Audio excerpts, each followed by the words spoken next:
जमिन बैतडीको पर्चोटीबाट एका बिहानै घर छिमेकी दिदी र आन्टीसँग घर नजिकै जंगलमा बाख्रा लिएर घाँस काट्न गएकी 14 वर्षीय सीमा भण्डारी, जसले भर्खरै कक्षा 8 मा अध्ययन गर्दै थिइन्। तर त्यसरी घर नजिकै रहेको जंगल गएकी सीमा जब काफलको बोटमा काफल खाँदै गर्दा एकाएक त्यही काफलको बोटबाट खसे पश्चात उनको समयमा उपचार हुन नपाउँदा अकालमै ज्यान गएको अत्यन्तै दुःखद खबर बाहिरिएको छ। वाङ्ग झड्यो हैन, त्यसपछि हामी उताबाट आएको। गाडी टाइममा पुगेको भए यताउता हस्पिटल राम्रो भइदिएको भए बास त्यो मेरो छोरी यही ढुङ्गामा माथिबाट यो ढुङ्गा हाँगाबाट आएछ। यो हाँगा टुट्या सानो हाँगा हजुर, यहाँबाट खसेर सिधै चाहिँ यहाँ लागेछ यसैमा हजुर।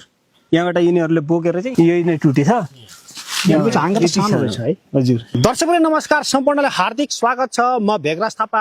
हामी बैतडी जिल्लामा छौँ। दर्शक बैतडीको पर्चौटी नगरपालिका वडा नम्बर 9 तल्लादेहीबाट आज एउटा अत्यन्तै दुःखद खबर बाहिरिएको छ, जहाँ भर्खरै कक्षा 8 मा अध्ययन गर्दै गरेकी 14 वर्षीय सीमा भण्डारी, जो घर छिमेकी दिदी र आन्टीसँग घर नजिकै रहेको जंगलमा बाख्रा लिएर घाँस काट्न गएकी थिइन्। तर त्यसरी बाख्रा लिएर घाँस काट्न गएकी सीमा अन्ततः घर फर्किन पाइनिन्। यो बाख्रा लिएर आइहाल्छ माथि, यहीँबाट घाँस काटेर लगाउँ, आज घरमा कोही छैन भनेर सोचेछ। त्यो साधन पनि मिलेन, रोड पनि त्यस्तै भयो, अस्पताल पनि त्यस्तै भयो, हाम्रो पनि त्यस्तै भयो। हामी चाहिँ लिएर चाहिँ गएछ के हाम्रो यहाँको दुर्गम क्षेत्रको मान्छे चाहिँ यो घटना भएर जुनसुकै बिमारी भएर पनि यो हामीले साधन नपाएर मरिरहेका छौँ। हामी आधा घन्टा जति यहाँबाट टिपेर उता गएको रहेछ, त्यसपछि यो हाँगामा आउँदा झुटिगिरे। त्यो छ कुनै दुःखदायी घटना घट्यो, इमर्जेन्सीमा घट्यो, घटना आयो भनेपछि हामीलाई न एम्बुलेन्सको ऊ छ, न हामीलाई ऊ छ, रोडको पनि केही पनि व्यवस्था छैन। बर्खा लागेको पानी पर्यो भने झन् गाह्रो छ होला। अब भइसक्यो नि हजुर। अब जब अब बर्खा आइसकेपछि यहाँ त कन्टम भइसक्यो, अब कुनै उयो छैन, गाडी आउँदैन। यहाँ सुविधा केही छैन नि। यहाँ सानो हस्पिटल छ, अनि त्यहाँ चाहिँ के भएन, दिएको हस्पिटल छ मलाई त पुर्या हो धारीमा होइन, त्यहाँ केही भएन, गाडीको सुविधा भएन। भोट माग्ने बेला मात्र हात जोडेर आउँछन्, पछि चाहिँ के हो केही पनि छैन, हाम्रो केही पनि छैन। अब बिजुली बत्ती नै छैन यहाँ लाइट छैनन्, बिजुली बत्ती केही छैन हाम्रो ठाउँमा। न रोड छ राम्रो, न हस्पिटल छ, न लाइट छ। दर्शक यसरी घर छिमेकी दिदी र आन्टीसँग घर नजिकै रहेको जंगलमा बाख्रा लिएर घाँस काट्न गएकी 14 वर्षीय सीमा भण्डारी, जसले सोही जंगलमा रहेको काफलको बोटमा काफल खाँदै गर्दा काफलको बोटबाट खसे पश्चात समयमा उपचार नपाउँदा अकालमै ज्यान गुमाउनु परेको अत्यन्तै दुःखद खबर पाइसके पश्चात आज हामी त्यही घटनाको स्थलगत रिपोर्टिङको लागि बेला हामी घटनास्थल आइपुगेका छौँ। अझै फ्रेममा तपाईँले देख्न सक्नुहुन्छ एउटा काफलको बुट्टा छ, त्यहाँनिर काफल पनि पाकेको देखिन्छ। एक काफलको बुट्टामा हो त्यो बहिनी चाहिँ चढेको, एक काफलबाट चाहिँ लडेको भन्ने खबर पाएका छौँ। यति बेला मसँग मृतक सीमाको बुवा र छिमेकी है दाइ हुनुहुन्छ। परे चाहिँ म उहाँसँग कुराकानी जोडिन्छु, कसरी के भएको थियो, कति बेला घटना भन्ने कुराकानी। तपाईँको नाम चाहिँ? मेरो नाम रामबहादुर भण्डारी हो। रामबहादुर भण्डारी, तपाईँ सीमाको बुवा? हजुर। अनि तपाईँको नाम चाहिँ? काशी भण्डारी। तपाईँ चाहिँ दाइ? दाइ भन्नु। तपाईँ यहाँ कति बेला आउनुभयो सीमा? हामी पछि लडिसकेपछि आएको थियो। कति 9:30 बजीतिर, 9:30 बजी आउनुभएको। अनि यहाँ आउँदा चाहिँ तपाईँले के देख्नुभयो, के भएको रहेछ बहिनीको अवस्था चाहिँ? अब यहाँ आउँदाखेरि उता त्यो भुइँमा बसिरहेको थियो होइन, अनि सास चलिरहेको थियो। अब सबैले यहाँबाट बोकेर उता घरसम्म पुग्यौँ, अनि घरबाट स्ट्रेचरमा लगेर त्यहाँ हेल्थ पोस्टमा पछि गाडी मगाउने बित्तिकै अनि भइहाल्यो। भनेपछि यहाँ मतलब बहिनीको सास चाहिँ थियो चलिरहेको। अस्पताल लग्नुभयो? गाडीमा टेम्परेचर यहाँ नापेको, अनि ठिकै थियो टेम्परेचर, अक्सिजन लेभल सब ठिक थियो। अनि अस्पताल पुर्याउनु पाउनुभयो पाउनु भएन? अस्पताल पुगायौँ, त्यहाँ पनि वेट गरायो ल आधा 1 घन्टा जति। स्वास्थ्य चौकी एक हिसाबले देख्दाखेरि त्यो घटना घटिसकेपछि लगत्तै अस्पताल लगे भए ज्यान जोगिन्थ्यो कि? अब यहाँ नर्मल हस्पिटलमा त कहाँ हुन्थ्यो, तर उता धनगढी त्यहाँतिर भए चाहिँ जोगिन सक्थ्यो। मतलब एक हिसाबले भन्यो नि, अब गाउँ अलिकति विकट ठाउँमा छ, ठाउँमा अलिकति बाटोघाटो भइदा भए, अस्पतालमै हस्पिटल पुगाउन नजिक भए असुविधा भइदा भए यो घटनाबाट यसरी ज्यान गुमाउनु पर्ने थिएन। त्यही नै हो है। अनि घटना चाहिँ कति बजी ठ्याक्कै चाहिँ? ठ्याक्कै त्यही होला होइन, त्यो हामी 9 जति यहाँ पुगेका थियौँ, लगभग 8:30 जति भन्नु। त्यसै 9 बजेको पछि आसपास। अनि कहाँनिरबाट चाहिँ बहिनी खस्या चाहिँ? यही रुखबाट। कुन चाहिँ आँगाबाट? यो तल्लो हाँगाबाट, यहाँबाट देखेकै छु, यहाँबाट खसेर यो तल्लो हाँगा, यो हाँगाबाट। अनि हाँगा भाँचिएको छ कि के छ? बाच्या छ, ऊ माथि बाच्या छ, सानो हाँगा बाच्या छ, त्यो सिधै सामान्य माथि बाच्या छ त, त्योबाट भाँचेको। अनि चोट चाहिँ कहाँ लागेको छ? टाउकोमा लागेछ। यो टाउकोमा तल यस्तो आएछ, टाउको चाहिँ अगाडि आएछ होइन, पहिला टाउको खसेछ, टाउको चाहिँ ढुङ्गामा लागेछ, अनि टाउकोमा चाहिँ यो पुरै चोट भएको छ। चोट ठुलै थियो?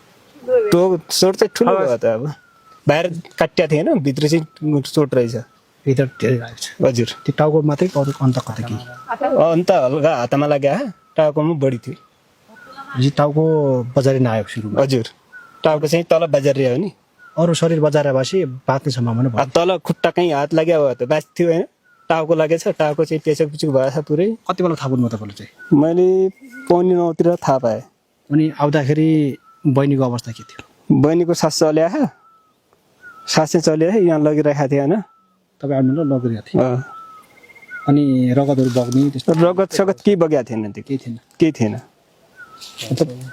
तपाईँको गाउँमा अलिकति सुविधा भइदिएको भए सुविधाको भइदिएको भए धनगढीको जस्तो हस्पिटल हाम्रो यहाँ पनि भइदिएको भए यहाँ बाँच्थ्यो होला भन्ने मलाई पनि आश थियो क्या यहाँ सुविधा केही छैन नि यहाँ सानो हस्पिटल छ अनि त्यहाँ चाहिँ केही भएन दिएको हस्पिटल चाहिँ मलाई त पुर्या हो धारीमा होइन त्यहाँ केही भएन गाडीको सुविधा भएन अनि गाडी चाहिँ कति छिटो आयो गाडी लगभग 1.5 घन्टा लगाएको थियो आधा बाटो पुग्दाखेरि नै उसको ज्यान गयो भनेपछि बाटोघाटो राम्रो भइदिएको भए गाडी टाइममा आइदिएको भए आइदिएको भए बाँच्थ्यो होला गाडी टाइममा पुगेको भए यताउता हस्पिटल राम्रो भइदिएको भए बाँच्थ्यो मेरो छोरी समयमा त्यो बहिनीको उपचार भइदिएको भए यो ठाउँमा बाटोघाटो यो ठाउँमा सुविधा भइदिएको भए त्यो बहिनीको यसरी अकालमा ज्यान जाने थिएन होइन यहाँका चाहिँ स्थानीय यहाँका आफन्तले भनिराख्नु भएको छ ठ्याक्कै ढुङ्गा चाहिँ कुन ढुङ्गा बजिरहेको छ यही ढुङ्गामा माथिबाट यो ढुङ्गा हाँगाबाट आएछ यो हाँगा टुट्या सानो हाँगा हजुर यहाँबाट खसेर सिधै चाहिँ यहाँ लागेछ यसैमा हजुर यहाँबाट यिनीहरूले बोकेर चाहिँ त्यो खेतमा लगेछन् उता भनेपछि भित्र टाउको माथिबाट आएर सिधै यो ढुङ्गामा लागेछ अनि हातखुट्टामा हातखुट्टा अब कहीँ यताउता लाग्यो होला यताउता होइन हल्का यहाँ लगाएको थियो हल्का मात्र लागेको टुट्या थिएन अनि सास मात्र थियो सास मात्रै थियो बोल्न सकिएन के सक्यो यही नै टुटेछ यहाँको हाँगा त सानो रहेछ है हजुर सानो हाँगामा सायद टेकेर अथवा अल्छेर हो कि अब यसरी समातेर काफल खाँदाखेरि नै हो कि त्यो थाहा भएन कसरी खस्यो उहाँसँग आएका अरू बहिनीहरूलाई चाहिँ के भन्नुहुन्थ्यो अब उनीहरूले पनि कि बोल्नै सकिएन भन्छन् त बिहान घरबाट के भनेर आउनु भएको थियो तपाईँहरूसँग बिहान हामीहरूसँग के भन्नुभएको थियो भने आज म बाख्रा चराउँछु यताउता भनिरहेको थिएँ घरकै बस्नु भनेको थिएँ मैले त्यो बाख्रा लिएर आइहाल्छ माथि यहीँबाट घाँस काटेर लगाउँ आज घरमा कोही छैन भनेर सोचेको थियो फेरि यहाँबाट त्यस्तो भयो अब केही घाँस काट्छ त्यो चाहिँ उहाँले पढाइ पनि गर्नुहुन्थ्यो हजुर 8मा पढ्थ्यो त अहिले 8मा पढ्दै हुनुहुन्थ्यो हजुर अनि अरू तपाईँको छोराछोरी कति मेरो 2टा छोरी एउटा छोरा हो सबभन्दा त्यही छोरी हो ठुलो छोरी भनेको त्यही हो त्योपछि अर्को छोरी छ त्योपछि सानो छोरा छ भनेपछि हजुरले गाउँघरमै खेती किसानी गर्नुहुन्छ कि घरमा खेती किसानी गर्ने अनि लेबरी पिथौरागढतिर गएर त्यो लेबरी काम गर्ने त्यो त अब के भन्नुहुन्छ त यो घटना त नहुनु थियो घटना घट्यो घटना घटिसकेपछि लगत्तै तपाईँको छोरीलाई होइन समयमा उपचार गर्न पाएको भए समयमा गाडी आइदिएको भए नजिकै अस्पताल भइदिएको भए बचाउन सकिन्थ्यो होला यो चाहिँ अब तपाईँको यो गाउँठाउँ हेर्दा पनि हामीलाई पनि अलिकति अप्ठ्यारो लाग्यो गाउँ आउनलाई बाटोघाटो त्यस्तै रहेछ हजुर सल्लाह सुझाव के दिनुहुन्छ त्यसको लागि हाम्रो गाउँठाउँमा चाहिँ हस्पिटल हुनु पर्यो अनि रोड हुनु पर्यो लाइटको सुविधा हुनु पर्यो केही छैन यहाँ सबै सुविधाहरू गर्नु पर्यो भन्ने अरू के गाउँमा लाइट पनि छैन लाइट पनि छैन सर यहाँ बिजुली बत्ती नै छैन छैन यहाँ लाइट छैनन् बिजुली बत्ती केही छैन हाम्रो ठाउँमा न रोड छ राम्रो न हस्पिटल छ न लाइट छ न यहाँ केही सुविधा छैनन् के नगरपालिका भन्ने मात्रै रहेछ नगरपालिकाको नाम मन्त्री नगरपालिकाको हो मेरो नाम करवीर भण्डारी हो सर तपाईँ स्थानीय आफन्ती पनि हुनुहुन्छ स्थानीय मान्छे पनि हो म आफन्त त्यही त अब उहाँले गुनासो गर्नुभयो तपाईँको गाउँमा होइन तपाईँको गाउँमा विकास रहन्छ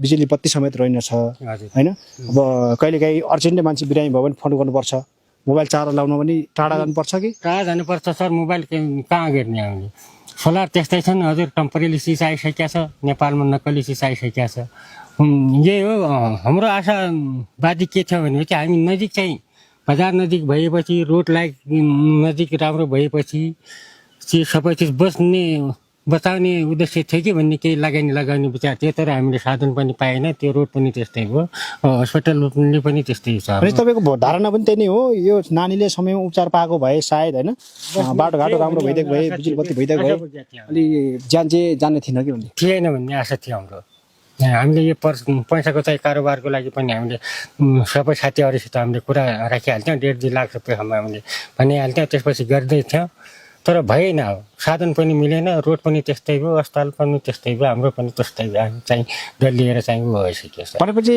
अलिक विगत ठाउँमा चाहिँ पैसा जति भए पनि स्रोत साधन भएन गाडी बाटोघाटो भएन भने कामै छैन काम छैन, साधन छैन हजुर। नामको मात्र नगरपालिका छ, कामको केही पनि छैन सर। हामीलाई कहीँबाट गाडी मगाउन लागि पनि खासै रोड पनि छैन हजुर। हामीलाई त्यो छ, कुनै दुःखदायी घटना घट्यो, इमर्जेन्सीमा घट्यो, घटना आयो भनेपछि हामीलाई न एम्बुलेन्सको ऊ छ, न हामीलाई ऊ छ, रोडको पनि केही पनि व्यवस्था छैन। भने चाहिँ बर्खा लागेको पानी पऱ्यो भने झन् गाह्रो छ होला। अब भइसक्यो नि हजुर। अब जब अब बर्खा आइसकेपछि यहाँ त कन्टम भइसक्यो, अब कुनै उयो छैन, गाडी आउँदैन हाम्रो यहाँनिर, गाडी आउँदैन। यो जेठसम्म मात्र आउँछ, जेठ असार साउन भदौ असोदेखि बन्द वही देवाली बाहिर आउँछ हजुर हाम्रो गाडी। के हाम्रो यहाँको दुर्गम क्षेत्रको मान्छे चाहिँ यो घटना भएर जुनसुकै बिमारी भएर पनि यो हामीले साधन नपाएर मरिरहेका छौँ हाम्रो बढी जसो। यस्तो घटना पहिला पनि कतै सुन्नुभएको थियो, गाडी टाइममा नआएर, उपचार टाइममा नपाएर कसैको ज्यान गएको भन्ने घटना कहिले सुन्नुभएको थियो? कतिपय भयो हो सर हाम्रो यो दुर्गम क्षेत्रमा। कहीँनिर कोही कहीँनिर लडेर मरे भन्छन्, कोही कहीँ लडेर मरे भन्छन्। सुविधा नभएर भयो, अरू के हो हाम्रो यहाँ सुविधा छैन हामीलाई केही पनि। के भन्नुहुन्छ त सम्बन्धित निकायलाई, स्थानीय सरकारलाई, सङ्घलाई, प्रदेशलाई के भन्नुहुन्छ? हजुर भोट माग्ने बेला चाहिँ आमा बुवा भनेर आउँछन्, भोट मागिसकेपछि कुर्सी पाएपछि केही पनि हुँदैन हामीलाई।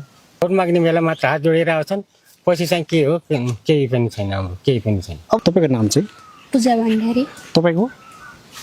बिन्दु भण्डारी। भनेपछि जो सीमा बहिनी उहाँहरूसँग सँगै तपाईँ आउनु भएको ग्वाला बाख्रा चढाउन आउनु भएको? हजुर। तपाईँ चाहिँ के गर्दै हुनुहुन्थ्यो उहाँ चाहिँ काफलबुटामा चढ्ने बेला?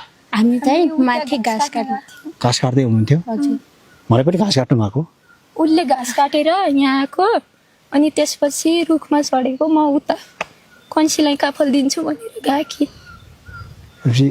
काफल खान जान्छु भनेर रुख चढ्नु भएको थियो, तपाईँहरू चाहिँ घाँस काट्दै हुनुहुन्थ्यो। बिहान चाहिँ कति बेला आउनु भएको घरबाट? 8 बजे। 8 बजे आउनु भएको। अनि यहाँ आइसकेपछि रुख चढ्नु भयो, तपाईँहरू घाँस काट्यो, घाँस काट्नु भयो। अनि घाँस काटेर ऊ त्यहाँबाट आएकी, म घाँस काट्दै थिएँ, त घाँस काट म काफल खान्छु भनेर आएकी। अनि रुखा चढ्ने बेला उहाँ एक्लै चढ्नु भयो।